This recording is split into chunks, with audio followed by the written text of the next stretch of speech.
আসসালামু আলাইকুম। দূরে কাছে যে যেখানে বসে এই মুহূর্তে ভিডিওটা দেখছেন তাদের সবাইকে মাহফুজা কিচেন ভিডিওতে ওয়েলকাম। আজ পেশোয়ারি চিকেন করব। একদম মশলাবিহীন বলতেই গেলে শুধু সামান্য দুইটা তিনটা উপকরণ মশলা লাগে, এছাড়া এখানে আর কিছুই লাগবে না, কিন্তু খেতে অসাধারণ হয়। খুবই সিম্পল রান্না, আলাদা আগে থেকে প্রিপারেশন নিতে হয় না, একদম ঝটপটে তাৎক্ষণিকভাবে এই রান্নাটা করে নেওয়া যায়। দেখতেই পাচ্ছেন কতটা লোভনীয় হয়েছে, খেতে অসম্ভব মজা, অসম্ভব মজা। তা আমি কিভাবে আজকে পেশোয়ারি চিকেনটা রান্না করেছি সেটা এখন আপনাদের সাথে শেয়ার করব।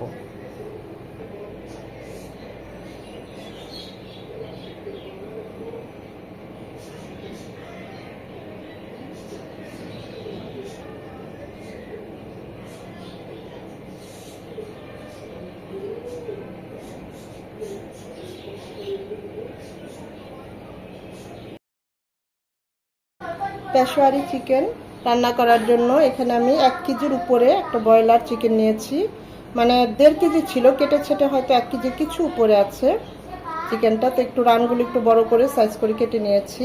থানের দিক থেকে একটু বড় করে নিলেই দেখবেন রানগুলো বেশ বড় দেখা যায়। আর সব কিছু রেগুলার কাট করে কেটে নিয়েছি। খুব ভালোভাবে ধুয়ে পানিটা ছড়িয়ে নিয়েছি। পেশোয়ারি চিকেন করতে খুবই সিম্পল, অল্প মশলা অল্প তেল। আমি তো আমার মতো করেই করছি, আশা করি আপনাদের ভালো লাগবে। এখন আমরা চুলায় চলে যাব। তো পেশোয়ারি চিকেনটা রান্না করার জন্য আমি প্যানে দিয়ে দিচ্ছি 2 টেবিল চামচ গাওয়া ঘি আর 2 টেবিল চামচ সয়াবিন তেল, রান্নার রেগুলার তেল। আপনারা চাইলে পুরোটা ঘি দিয়ে করতে পারেন, আবার তেল দিয়েও করতে পারেন, আবার ঘি আর তেল মিশিয়েও করতে পারেন। তবে ঘি দিলেই সবচেয়ে বেশি ভালো হয়, এর ফ্লেভার টেস্ট দুটোই খুব ভালো আসে। ঘি আর তেলটা গরম হয়ে এলে দিয়ে দিব 1 কাপ কুচানো পেঁয়াজ কুচি,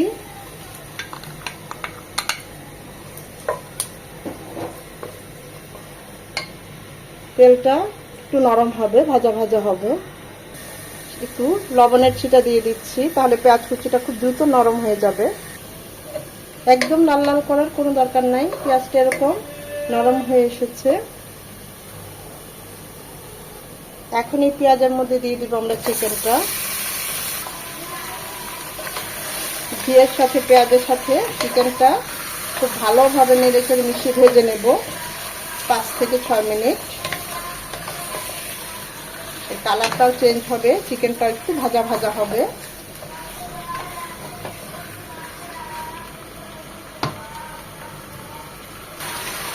অবশ্যই 2-3 বার নেড়ে দিতে হবে।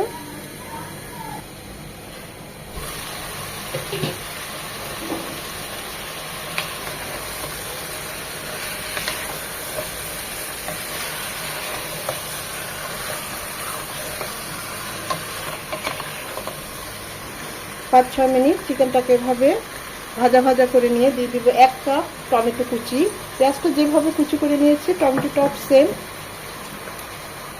টমেটোর সাথে চিকেনটাকে আরও 2-3 মিনিট ভেজে নেব, যেন টমেটোর কাঁচা ভাবটা চলে যায়।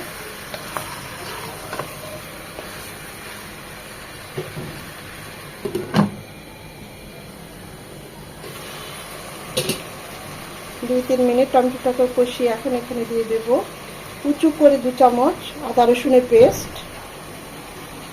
ঝালটা যে যেমন পছন্দ করেন ওই অনুযায়ী দিবেন। আমি উঁচু করে 1 চামচ শুকনো মরিচের বাটা দিলাম, 1 চামচ কাঁচামরিচ বাটা। এতে ফ্লেভারটা খুব ভালো আসবে, টেস্টও খুব ভালো হবে। স্বাদ মতো লবণ, লাগলে পরে আবার দেওয়া যাবে। এখন সব কিছু চিকেনের সাথে খুব ভালোভাবে মিশিয়ে নেব।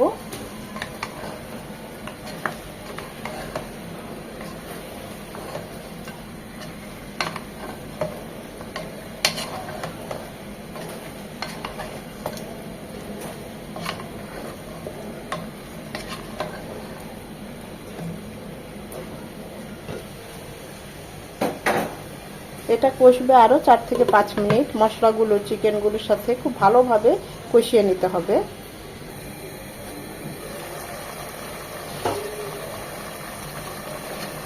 চিকেন থেকে পানি ছেড়েছে, টমেটোটা থেকেও পানি ছেড়েছে। তখন এই পানিতে চিকেনটা একদম ভালোভাবে কষে যাবে, মাখো মাখো হয়ে যাবে।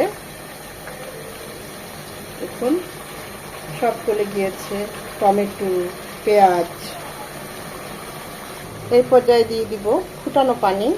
আমি এখানে 1.5 কাপ পানি দিলাম, যেহেতু আমার ব্রয়লার মুরগি, খুব বেশি পানি লাগবে না। আপনারা যদি মানে আপনাদের পছন্দ অনুযায়ী পানিটা দিবেন। মাখো মাখো রাখতে চাইলে আর একটু কম দিবেন বা আর একটু বেশিও বাড়িয়ে দিতে পারেন। আমি 1.5 কাপ পানি দিলাম। আমাদের চিকেনটা এমনিতেই 50% কুক হয়ে গিয়েছে। এখন এটা কুক হবে 8 থেকে 10 মিনিট।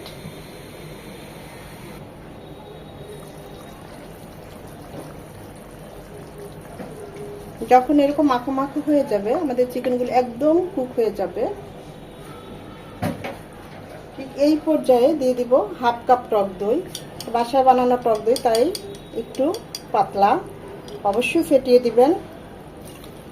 আর যখনই টক দইটা দিবেন চুলার আঁচ একদম লো হিটে রাখবেন। টক দইটা ভালোভাবে মিশিয়ে নিয়ে আর 3 থেকে 4 মিনিট কুক করব।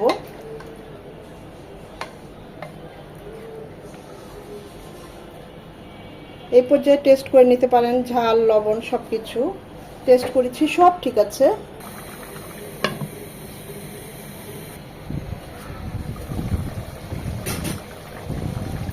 সব শেষে আমি আরো 1 টেবিল চামচ গাওয়া ঘি উপরে ছড়িয়ে দিচ্ছি।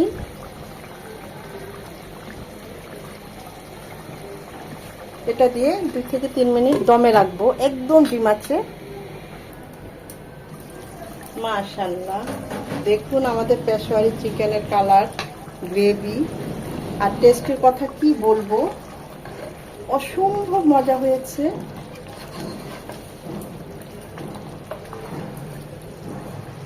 দেখুন আমাদের পেশোয়ারি চিকেন।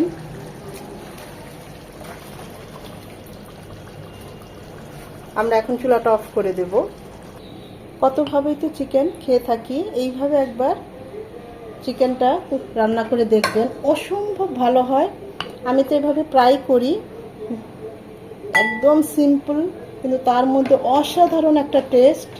যাকেই খাওয়াবেন দেখবেন আপনার প্রশংসা করবে, যে ওই বাসায় ওই আপুর হাতে এই চিকেনটা খেয়ে এসেছি, এরকম বলবে যে এখনো মুখে লেগে আছে।